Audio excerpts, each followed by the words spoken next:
우리가 그 4장 요한복음 4장에 수가성 사마리아에 있는 이 사건, 사마리아인의 이 사건은 요한복음 1장 3장 1장부터 3장까지 있었던 내용을 그 인간에게 더 이상 이 땅을 살아가는 인간에게 더 이상 가능성이 없고 절망뿐이라는 사실을 선언해 놓는다고 말씀을 제가 드렸죠. 1장부터 3장 내용은 전체적으로 본다면 우리에게는 소망이 없다. 인간에게는 소망이 없다. 이 전제입니다.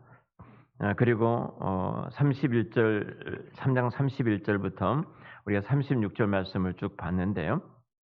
이 말씀을 보면은 이제 그때가 삼목금으로 이제 도무지 소망이 없음을 이제 자물쇠로 채워 놓고 이제 끝이다.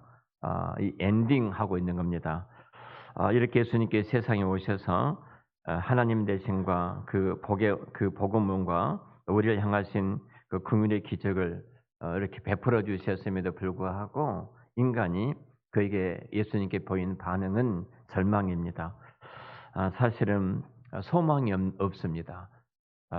예수님께서 자기 백성 가운데 오셨지만 그 백성들이 알아보지도 못하고 영접하지도 아니하고 오히려 거절하는 소망이 없는 존재. 예수님께 기적을 행하셨지만 그 기적의 현장에도 동일하게 저들은 기적을 통해서 예수 그리스도가 메시아 구원자임을 나타내 보이셨지만 그 기적만 바라보고 당장 우리의 필요한 것이 무엇인가만을 구했던 소망이 없는 존재들이었습니다. 이런 이들에게 예수님께서 이제 사마리아로 드디어 들어가시게 되죠. 사마리아로 들어가셨는데 이 사마리아는 전시전에 말씀을 드렸던 것처럼 유대인들에게 있어서는 이방인보다 훨씬 더 미운 족속이 이 사마리아인입니다. 왜냐하면은 이 사마리아 사람들은 원래 유대인이었어요. 동족, 그 유대인 이스라엘의 동족이었는데 이 동족인 이스라엘 백성들이 이방인과 혼혈하게 되어집니다. 이방인들과 결혼하고 장가가고 시집가는 혼혈 민족이 되어져요. 그래서 민족을 배반하는 오히려 이방인보다 훨씬 더 더러운 민족으로 취급을 당했던 사람들이 사마리아인들이에요. 민족을 배반하고 하나님의 거룩성을 훼손했던 사람들. 그래서 하나님의 진노가 임한다면 가장 너희들에게 먼저 여호와의 진노가 임할 수밖에 없는 민족으로 이들을 생각합니다. 그래서 이들은 사마리아를 개 취급 이상으로 짐승 못한 인간으로 이들을 취급을 했던 것입니다. 이렇게 이방인보다 더 경멸을 당하고 이방인보다 더 괄시를 당하고 이방인보다 더 유대인들에게 있어서는 이렇게 추잡한 인간으로 대접받던 이들이었는데 예수님께서 그곳에 들어가셨다는 겁니다. 그곳에 들어가셔서 지금 그 예수님이 오셨던 그 문제를 지금 풀어가고 있는 거예요. 내가 이 땅에 온 이유가 무엇인지, 무엇을 위해서 내가 이 땅에 존재한지 이런 것들을 풀어가고 계셨던 것입니다. 왜 예수님께서 이 복음의 길, 이 문제, 그 메시아로서 인류를 구원하러 오셨던 예수님께서 이 길을 걸어가시면서 이 길을 열어가시는데 왜 하필이면 맨 처음 이 사마리아에서 이 결실을 맺게 해주셨느냐 하는 거예요. 그 결실을 맺게 했던 그 의미가 성경 전체에 또 오고 오는 모든 사람들에게 어떤 의미 또 어떤 영감을 주는가를 우리가 살펴봐야 할 것입니다. 사실은 우리가 그래서 제가 늘 우리 정신을 바짝 차리지 아니하면 이곳에 주는 말씀을 우리가 놓쳐버릴 수밖에 없거든요. 자, 기적은 항상 우리가 영적인 가치로 이해해야 됩니다. 그러니까 그 기적을 통해서 영적인 가치를 우리가 깨닫지 못하고 그 의미를 발견하지 못한다면 그 기적은 세상의 이방 종교에서도 충분히 이곳저곳 이방 종교에서도 이런 기적들은 많이 일어나고 있거든요. 그러니까 우리 예수님을 바로 와야 하는 중요한 진리를 사마리아에서는 중요한 것은 이거예요. 기적을 행하지 않으셨어요. 사마리아에서는 기적을 병든 자를 고친다든지 물 위를 걸으신다든지 그리고 물로 포도주를 만드신다든지 뭐 죽은 자를 살리신다든지 어떤 기적도 사마리아에서는 행하시지 않으셨거든요. 그런데 이 사마리아 사람들이 모든 마을 사람들이 예수를 믿게 됐더라. 분명한 어떤 의미가 있잖아요. 어, 사실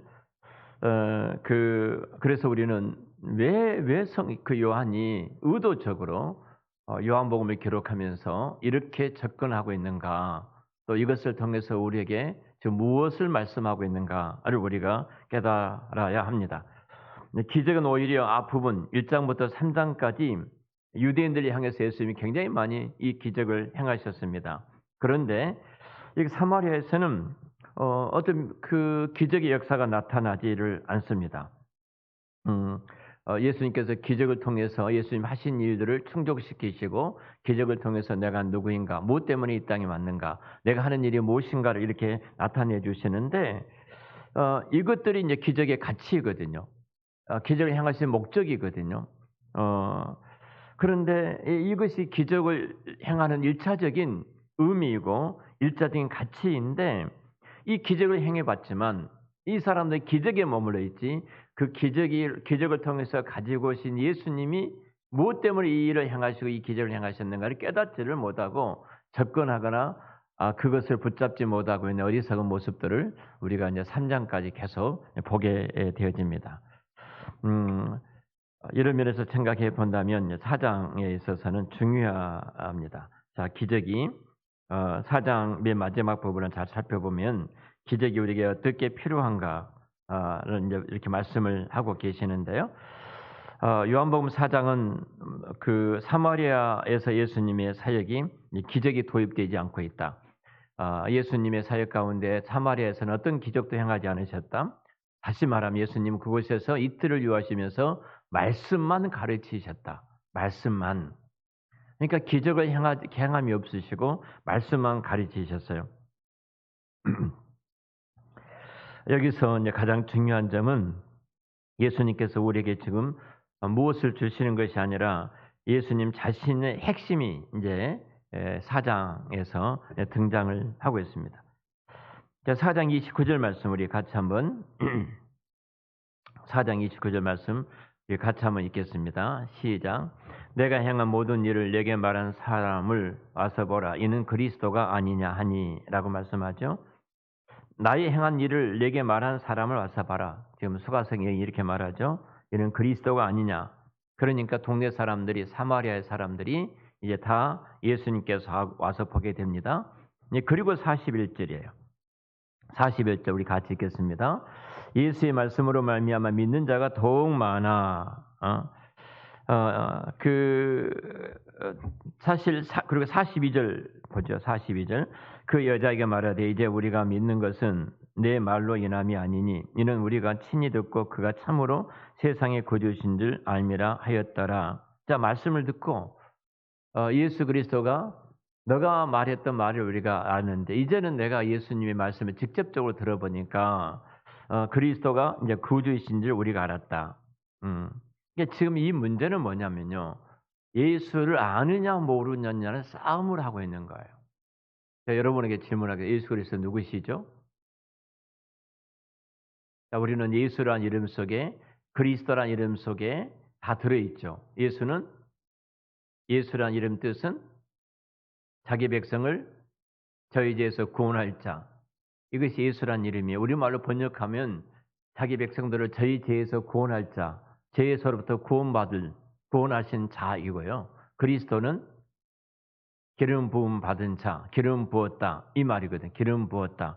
그러니까 예수 그리스도란 말은 예수는 자기 백성을 저희 죄에서 구원하실 분이 그리스도인데 예수가 그리스도이심을 믿어. 요한복음 마지막 20장 31절에 이렇게 말씀하고 있어요. 우리 요한복음 20장 볼까요?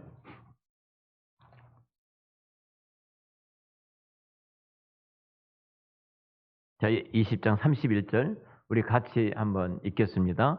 오직 이것을 기록하면 너희로 예수께서 하나님의 아들 그리스도이심을 믿게 하려 함이요 또 너희로 믿고 그 이름을 힘입어 생명을 얻게 하려 함이라. 그러니까 요한이 지금 요한복음을 기록했던 수많은 표적들과 이적과 기사들과 사마리아 사건에 이르기까지 이 모든 말씀들을 기록한 것은 예수님이 하나님의 아들 그리스도이심을 너희가 믿어.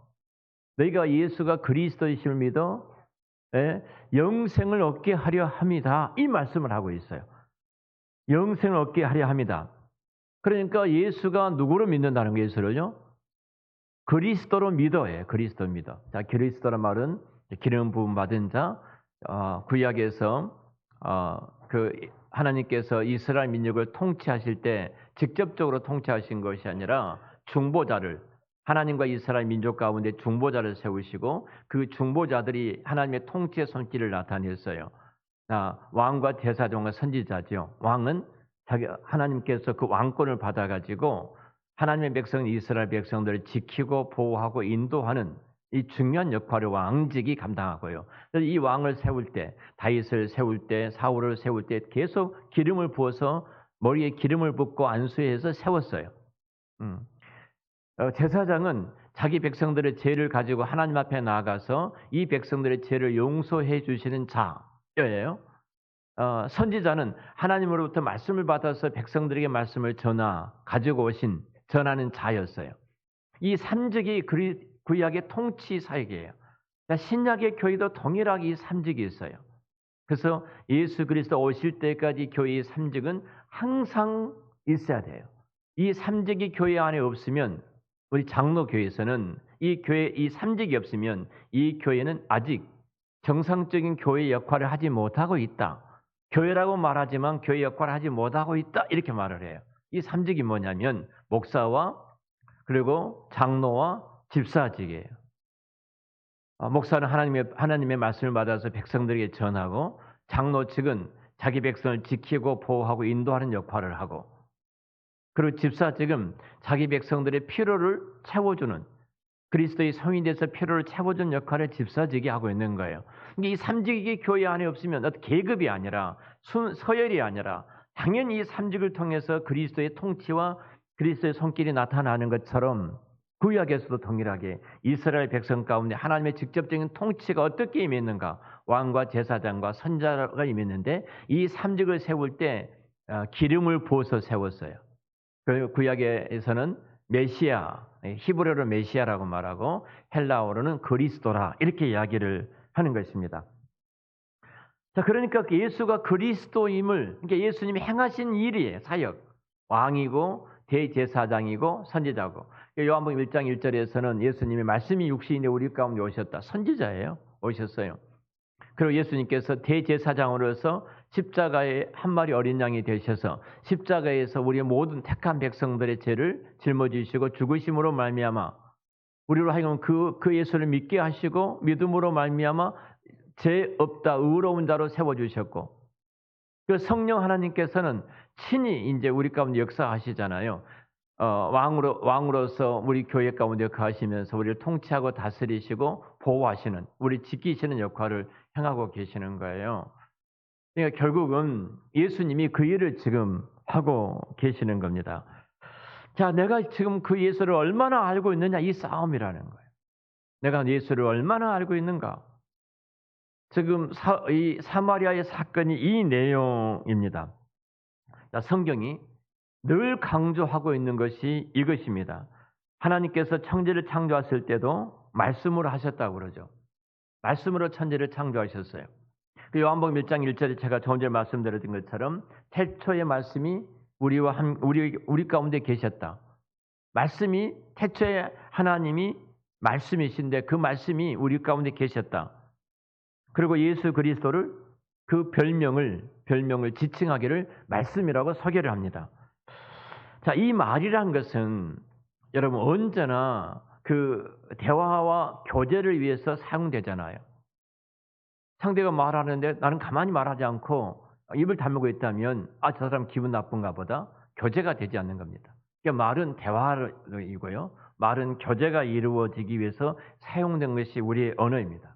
자, 우리가 창세기 11장의 바벨탑 사건 때 제가 이 말에 대해서 제 말씀을 이제 또 창세기 지금 강의하고 있으니까 말씀을 전하겠습니다만 이 말은 하나님 자신을 위해서라기보다도요. 우리 인간을 위해서 필요한 것이 이 언어입니다. 이 말이죠.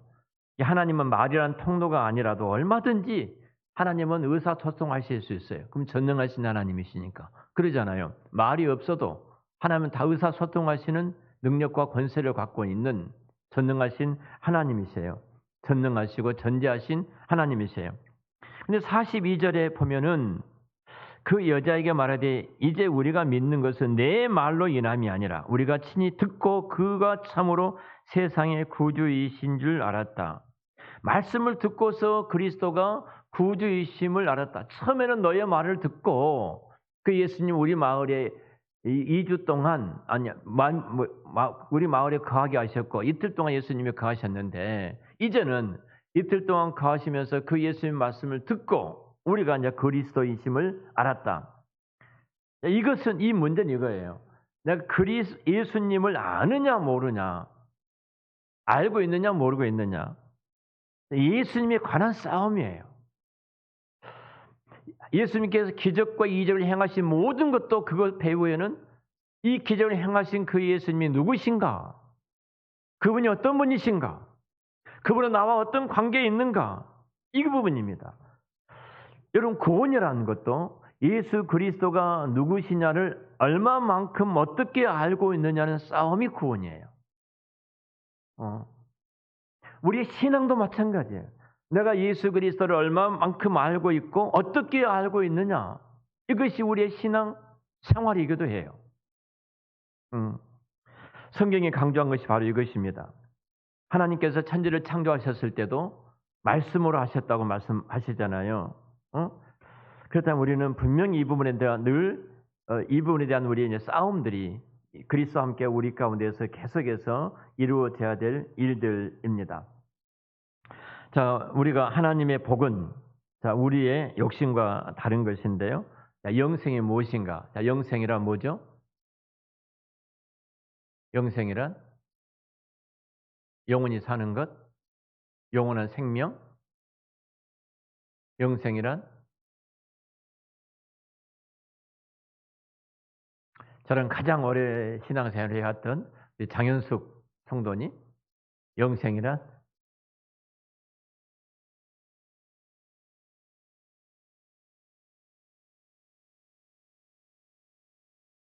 네? 예.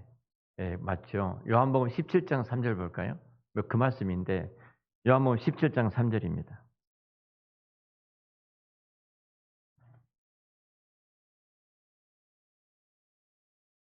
우리 같이 읽겠습니다. 영생은 곧 유일하신 하나님, 그의 아들 예수 그리스도를 아는 것이에요. 영생 곧 유일하신 참 하나님과 그 보내신 자 예수 그리스도를 아는 것이 영생이다. 이렇게 말씀하고 있죠. 우리의 영생이라고 하면 언뜻 영원히 사는 것. 제가 늘 말씀하죠. 지옥에서 영원히 살 수 있고 천국에서 영원히 사는 거예요. 영생이라는 것은 지옥에서 영원히 사느냐, 천국에서 그런 말이 아니라는 거죠. 영원히 산다 하면 틀려요. 뭐 영생이라고 하면은 그래서 예수 그리스도를 알아서 그리스도와 같이 사는 것이 영생이에요. 내가 예수님을 알고 예수 그리스도와 함께 사는 것, 이게 영생이에요. 여기서 유일하신 참 하나님과 그의 보내신 자 예수 그리스도를 아는 것이라고 할 때 이 아는 히브리어는 야다라는 말이고요. 헬라어는 게노스코란 말인데 이것은 부부가 서로 아는 관계, 부부가 서로 알다 갈 때 이 단어를 쓰고 있습니다. 여러분, 부부가 서로에 대해서 잘 알죠. 그 기호식이 뭔지도 우리는 알고 있고요. 성격도 뭐 그런 것도 알고 있고 뭐 등등등 많은 것들을 알고 있습니다. 성경이 말하는 영생이라는 것은 바로 그와 같은 것이라는 거예요. 다시 말씀을 드리면 예수님께서 우리를 구원의 자리에 초대해 주셨어요. 하나님 백성된 자리에 초대해 주셨어요. 그리고 우리를 복되게 만들어 주셨습니다. 자, 우리를 초대해 주시고 구원의 자리에, 영생의 자리에, 하나님의 자녀된 자리에, 천국심에 있는 자리에 우리를 초대해 주셨을 뿐만 아니라 얼마나 우리를 복되게 만들어 주셨는가. 구원은 하나님께서 우리를 친구로서, 구원은 하나님께서 우리를 신부로서, 구원은 하나님께서 우리를 아내로서 정말로 떼어낼 수 없는 머리와 몸의 관계로서의 구원이에요. 내가 오늘 밤 죽어서 천국 간다는 그런 어떤 한 지역적인 것이 아니라 당연히 천국은 가지만 영원히 천국에 살지만 그런데 구원이라는 것은 하나님이 온 천지와 만물을 창조하신 그 하나님이 나의 죄를 위해서 십자가에 죽으시고 부활하신 그 예수 그리스도께서 응? 나를 친구로 삼아 주시고요. 나를 아내로 삼아 주시고 떼어낼 수 없는 머리의 몸과 그 관계, 머리의 몸과 그 관계로 이렇게 말한 것이 구원이에요. 이 구원을 우리가 바르게 이해하지 못하다 보니까 예수 믿는 것이 정말로 그 세상의 종교 생활과 비슷한 것처럼 예수 믿는 것을 그렇게 생각을 해요. 그래서 주일날 내가 교회에 오고 예배를 드리고 주일날 이런 일을 행위를 하는 것이 시간이 아깝게 생각하는 거예요. 내가 그리스도를 위해서 헌신하고 봉사하고 때로는 물질로 봉사하고 몸으로 봉사하고 내 삶을 들여서 헌신하는 것이 아깝다고 생각한 이유가 도대체 무엇일까요? 음. 그것은 하나예요. 내가 그 받은 구원, 내가 구원받은 자리가 얼마만큼 풍성하고 충만하고 놀랍고 영광스러운 것인가를 너무도 모르고 있기 때문에 그것을 모르고 있으니까 우리는 이런 것들이 아주 짐이 되고 부담이 되고 그렇게 우리가 예수를 믿는 것이 이제 점점점 그 짐이 되는 그 모습을 보게 되거든요. 오늘 제 이제 조카가 저한테 이제 인사하러 잠깐 왔어요. 인사를 하고 갔는데 이야기하더라고요. 교회 장로입니다. 장로인데 저희 교회에서 신앙생활을 해서 처음 예수를 믿게 되고 세례도 받고 지금 장로가 돼서 교회를 잘 섬기다가 이제 그 공직에 있었는데 이제 은퇴를 했어요. 정년퇴직을 하고 뭐 하냐 했더니 장로인데 제가 교회 사찰로 있다는 겁니다. 제가 교회 사찰로 있는데 교회가 이제 교회만 있는 것이 아니라 교회가 오래된 건물이니까 굉장히 보수할 것도 많고 할 것도 많다는 거예요. 그리고 또 기도원이 있어서 기도원이 할 일도 많이 있는데 가만히 인제 이런 이야기를 해요. 자기가 적용을 배웠는데 정년퇴직할 무렵에 적용을 배웠는데 적용사가 되려고 배웠는데 내가 그 소위 우리 말하면 사찰이에요, 교회. 예, 교회 사찰로 있는데 예. 그 기도원에 인제 그 적용 그 배웠던 것들이 이제 그 아름다운 작품들을 이제 만들어 갈 수가 있지 않겠습니까? 거기에다가 소방 기술, 또 엘리베이터 교회가 있으니 엘리베이터 기술, 또 교회 옥상에는 큰 냉각기가 있기 때문에 냉각에 에어컨 뭐 그런 기술 자격증. 근데 이런 자격증들이 본인이 갖고 있었던 거죠. 또 버스를 운전하니까 대형 자격증. 이런 것들이 이제 다 갖추어져 있어요. 거의 갖추지 못한 것은 또 갖추어서 교회를 섬기는데 내가 이것들을 자격증을 따서 이 일을 해 간다는 것이 그렇게 기쁘게 이야기를 하는 거예요. 교회를 사랑하니까 그러는 거예요. 내가 교회 사찰로서 내가 장로인데 사찰을 해? 예? 그런 마음을 갖는다면 할 수가 없죠. 그런데 내가 교회에 이런 것들이 필요하기 때문에 자격증을 다 따고 취득해서 내가 그렇게 교회를 섬기고 있다는 것이 내가 마지막 조카한테 하는 말이 인제 정말로 내가 소중하고 복된 일을 하고 있다. 교회를 사랑하지 않는다면 우리는 그렇게 할 수가 없는 것이죠. 음. 그러지 않겠습니까? 제가 무엇 때문에 이 말씀을 드리냐면은 예수님께서 우리를 부르실 때요. 그냥 죄 짓지 않고 벌 받지 않을 정도로만 우리를 부르신 것이 아니라는 겁니다. 음. 이것은 마치 밖에서 이제 그 이 추위에 엄동설 안에 굶주리고 헐벗은 이제 거린이 있습니다. 거린이 있는데 그 거린을 비 안 맞고 바람 안 부는 곳으로만 그냥 데려다 놓는 것. 이것이 우리들의 구원입니까? 이와 같습니까? 우리의 구원이? 하나님의 자녀된 그 영광과 특권이 이 정도밖에 되지 않을까요? 어. 근데 우리는 이 구원을 늘 그 정도로만 생각을 하고 있습니다. 음. 사람이란 욕심이 한이 없죠. 한이 없어서 자 앉으면 발을 뻗고 싶고요. 그러죠. 발을 뻗고 있으면 좀 등받이가 있었으면 좋겠고 등받이가 좀 있으면 앞에 TV가 좀 있어서 TV가 켜져서 TV를 봤으면 좀 좋겠고 이 인간은 계속 인제 이런 것들을 생각하죠. 자 기독교 예수를 믿는 것이 이 정도밖에 되지 않을까요? 음. 여러분 기독교는 우리가 그렇게 바랄 수 있는 것보다 실제로 하나님께서 우리에게 미리 약속하시고 준비하신 것이 훨씬 더 많아서 우리 이성과 우리 상식으로는 생각으로 상상할 수 없을 정도로 우리는 내가 모든 욕심을 다 낸다 해도 그래서 쫓아가지 못할 정도로 어마어마한 것이 주님께서 우리 위해서 예비해 놓으신 것들이에요. 그 복이에요. 어. 마치 어마어마한 궁전에 들어갔습니다. 어마어마한 궁전에 들어갔는데요.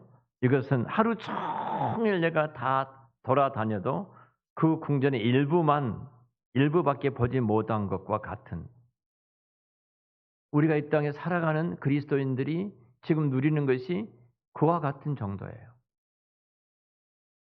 주님께서 우리를 부르시되 그래서 우리는 좀 더 면에 있어서 정말로 하나님께서 약속하신 복되고 참으로 좋은 것들과 또 우리가 욕심되는 것들 그것들이 얼마만큼 하찮은 것인가를 우리는 그리스도를 알고 만나게 되면 우리는 그걸 보게 되어져요.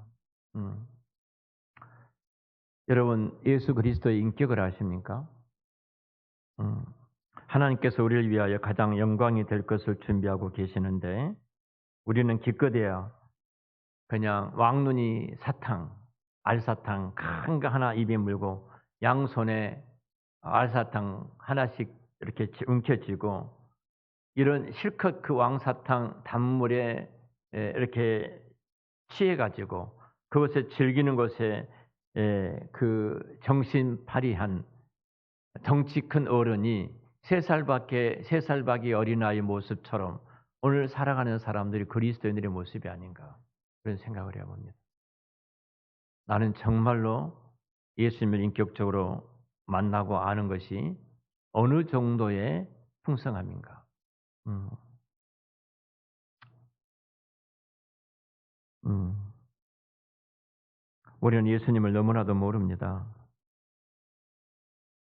목사가 교회 안에서 성도들은 이것들을 해야 됩니다. 이 일을 해야 됩니다. 어 이렇게 일들에 대해서 많이 말을 하는데 그 속에 마치 예수님이 안 계신 것처럼 우리는 살아가는 모습이 우리들이 아닌가 하는 부분이에요. 마치 촬영을 하는데 주연 배우는 없이 엑스트라들만 다 모여 있다면 그 영화가 되겠습니까? 영화가 되지를 않거든요. 우리는 신앙의 가장 중요한 기억 대신 예수 그리스도는 없고 그냥 무성한 엑스트라 어떤 그런 것에만 만족해하고 있는 우리들의 연약한 모습들을 보게 됩니다. 요한복음 1장부터 4장까지 지금 지적한 부분이 그런 내용들이에요. 구원과 신앙은 예수님에 대한 이야기로 결정되며 구원의 기준은 하나님의 아들이신 예수 그리스도 인격을 아느냐 모르냐 그리고 그 인격적인 만남과 그 인격적인 교제를 지금 누리면서 내가 이 땅에 살아가고 있는가 하는 부분을 우리에게 묻고 계십니다. 요한복음 4장 39절부터 42절 말씀이 바로 그런 내용입니다. 우리 다시 한번 같이 한번 읽어보겠습니다. 요한복음 4장 39절부터 42절 말씀까지 같이 다시 읽겠습니다. 여자의 말이 내가 행한 모든 것을 그가 내게 말하였다 증언하므로 그 동네 중에 많은 사마리아인이 예수를 믿는지라. 사마리아인들이 예수께 와서 자기들과 함께 유하시기를 청하니 거기서 이틀을 유하심에 예수의 말씀으로 말미암아 믿는 자가 더욱 많아 그 여자에게 말하되 이제 우리가 믿는 것은 내 말로 인함이 아니니 이는 우리가 친히 듣고 그가 참으로 세상의 구주신 줄 알미라 하였더라. 아멘. 구원은 예수 그리스도를 아는 것입니다. 교제를 통해서 친구가 되면 깊은 어떤 사이가 되어지죠. 깊은 사이가 되면은 내 친구가 그 이제 좋아하는 내가 정말로 내 친구에 대해서 이 친구가 참되고 내가 좋아하는 친구고 그런 친구인지 좋아하면서 그런 친구인지 아니면 싫어하는 친구인지 그 사이를 알려면 딱 하나예요. 상대방에게 일어나는 일에 대해서 내가 지금 어떤 영향을 내가 받고 있는가 나를 돌아보면 알 수 있어요. 내가 정말로 이 친구는 참되고 좋아하는 친구라고 생각한다면 이 친구에게 일어나는 그 아픔이 내 아픔이 되고요. 그 친구의 기쁨이 내 기쁨이 되고 그 친구의 일이 내 일이 되어집니다. 그것이 내가 그 친구를 진짜 좋은 친구로 아는 것이에요. 내가 겉으로 아무리 좋은 것처럼 이렇게 말할지라도요.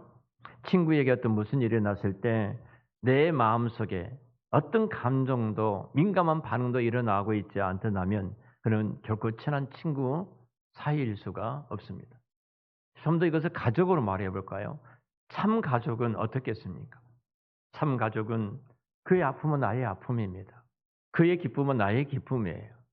그의 눈물은 나의 눈물이 됩니다. 근데 그 가족이 아니라면 그의 아픔도 눈물도 그의 기쁨도 나와는 아무런 상관이 없을 것입니다. 여러분 예수를 믿는다는 것도 바로 이러합니다. 예수님의 안타까움이 나의 안타까움이고요. 예수님의 간절함이 나의 간절함이 되고 있는가? 우리가 정말로 내가 능동적으로 전도하고 있는가? 예수님 일을 합시다. 이것은 구호를 외치는 것과 달라요. 우리 교회 새로 등록하셨던 이준옥 장모님을 신방을 집사람이 이제 오늘 잠깐 갔다 왔는데 그 말씀을 하시더라고요. 그래요. 35살까지는 교회를 다니고 예수를 믿었는데 그 이후로 교회를 안 나게 되셨는데, 올해는 지금 이제 70이 넘으셨어요. 70이 넘으셨는데 갑자기 교회를 가고 싶은 마음이 너무 찾아온 거예요, 마음속에. 누구 한 사람 내 주변에 교회를 가자. 사실 그 연세가 되면요. 멋쩍게 혼자 교회 가기가 너무 어렵습니다. 그렇잖아요. 너무 어려운 거예요. 근데 내가 그 35살 그러니까 뭐 인생 그 35살이니까 지금 40년 가까이 안 나간 지가 됐지 않습니까? 누군가 나로 하여금 교회를 가자 이렇게 했으면 참 좋겠는데 그럴 사람이 아무도 없는데 좀 가고 싶은 마음이 막 마음속에 일어나는데 우리 교회 나오셨던 자매님이 계셔서 늘 어디 갔다 오냐 하면은 교회 갔다 온다고 예배드리고 온다고 그 말을 해서 나도 같이 당신랑 교회를 가고 싶다. 이렇게 해서 교회 왔는데 너무 좋습니다. 너무 좋습니다. 그 말씀을 하시더라고 그래요. 여러분 주님은 그렇게 마음을 감동하시고 뜨겁게 하셨는데 주님은 그렇게 뜨겁게 하셨는데 내가 주님의 그 간절함이 내 마음속에 간절함이 있었다면 우리가 잠잠히 가만히 있을 수가 있겠어요? 어. 교회에서는 이렇게 해야 되고 교회에서는 저렇게 해야 되고 이것저것 해야 합니다. 이런 식의 어떤 윤리와 당위성의 싸움이 아닙니다. 기독교인이니까 참자. 기독교인이니까 사랑하자. 그러니까 기독교인이니까 우리는 그렇게 살아야 돼 하는 식의 싸움이 아닙니다. 의무적인 관계가 아니라요. 인격적인 관계라는 거예요. 주님과 인격적인 관계예요. 친구로서도 의리가 있어도 우리는 그렇게 관계를 형성해 가는데 영원한 생명의 인격적인 그 관계를 주님과 맺고 있다면 우리는 그 의리 이상의 놀라운 일들이 우리 안에 일어날 수밖에 없습니다. 예수 그리스도의 이름으로 환난을 받을 것을 내게 요구한다면 우리는 당당히 그 자리에 갈 수밖에 없는 것이고요. 이번에 육군 장성이었던 준장님께서 그 계엄이 일어났을 때 어디입니까? 여기 국회 북계 앞마당에 자동차를 운전하고 친히 그곳에 달려가서 현장에서 막았던 일화를 설명하더라고요. 준장으로 이게 스타로 예편을 하셨던 분의 그 이야기를 잠깐 봤습니다. 대한민국이라는 이 나라에서 계엄이 선포되고 국회를 해산하고 국회를 장악한다. 군인들을 동원해서 당신도 군인이었지만 있을 수 없는 일이 대한민국에 일어나서 견딜 수 없었다. 그래서 본인이 2, 3일 먹을 것, 2, 3일 다 준비해서 배낭에다 메고 앞에 달려갔다. 근데 많은 시민들이 그곳에 있은 걸 보면서 눈물이 났다. 이 이야기를 하시더라고요. 나라를 사랑하면 그럴 수밖에 없어요. 사랑하는 방법은 다를 겁니다. 그분은 그것이 나를 사랑하는 한 방법이기 때문에 그러셨을 것입니다. 내가 교회를 사랑한다면 어떨까? 이 영광스러운 주님의 피를 값주고 사신 이 교회를 내가 사랑한다면 어떨까? 여러분, 가족 가운데도 정말 우리 가족들이 사랑한다면 가족 안에서 그 전답을 빼앗기 위해서 문서 가지고 싸우는 일이 있을 수 있을까요? 내가 더 많이 가져왔는데 나는 이것밖에 안 줘. 그렇게 싸울 수가 있을까요? 여러분, 그리스도도 마찬가지입니다. 예수님께서 정말로 내 인생을 예수님께 맡겨도 좋을 뿐이라면 그런 관계를 내가 맺었다면 우리의 삶은 분명히 달라질 수밖에 없을 것입니다. 기독교의 가장 중요한 내용은 예수 그리스도 그분 자신이에요. 예수 그리스도 그분 자신입니다. 오직 그분께서만이 우리를 구원하셨고 오직 그분만이 우리를 축복하셨고 오늘 또 간섭하고 계시는 살아계신 하나님의 아들, 우리의 구원자이신 줄로 믿습니다. 그럼 우리는 스스로에게 그리스도와 얼마나 개인적인 친분이 두터운지, 정말 얼마나 두터운지, 내 인생을 다 버릴지라도 내가 예수 그리스도 그분을 위해서 이렇게 살아가야 되겠다. 그리스도와 그런 인격적인 관계 속에서 내가 하루하루 살아가고 있는지 우리 스스로를 돌아봐야 할 것입니다. 지금 예수 그리스도의 심정이, 나를 바라보는 예수님의 심정이 어떠실까?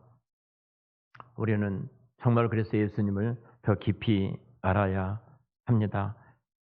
그리고 그 예수 그리스도와 함께 이 땅에서 우리가 믿음으로 인격적인 관계를 갖고 살아간다면 그 풍성함, 상상도 할 수 없는 이 주님이 부어주셨던 그 행복 속에서 우리가 가장 아름다운 그리스도인의 삶을 살아가게 되어지고요. 제가 지미 카터 대통령께서 얼마 전에 돌아가셨는데 100세가 되셔서 돌아가셨죠. 그분의 일생을 쭉 이렇게 스토리를 보게 됐는데 또 제가 그분 저택 앞에까지 가서 초인종을 누르고 만나러 간 적이 있었기 때문에 제가 더 그분의 삶에 대해서 많은 이렇게 생각을 하게 됐는데요. 매 주마다 주일학교 교사로서 거의 빠지지 않고 교회 안에서 성도들을 가르치고 주일학교 교사로서 일평생 살아오는 어떤 것보다도 이 일에 소중하게 여기고 헌신했던 이유가 무엇일까? 딱 하나입니다. 그리스도를 알았기 때문에 그러는 거예요. 인격적으로 알았기 때문에. 저와 여러분도 우리 그리스도를 좀 인격적으로 깊이 알고 예수님 바로 알고 사귀는 신자가 되시기를 우리 주의 이름으로 축원합니다. 네, 이 시간 함께 우리 기도하겠습니다.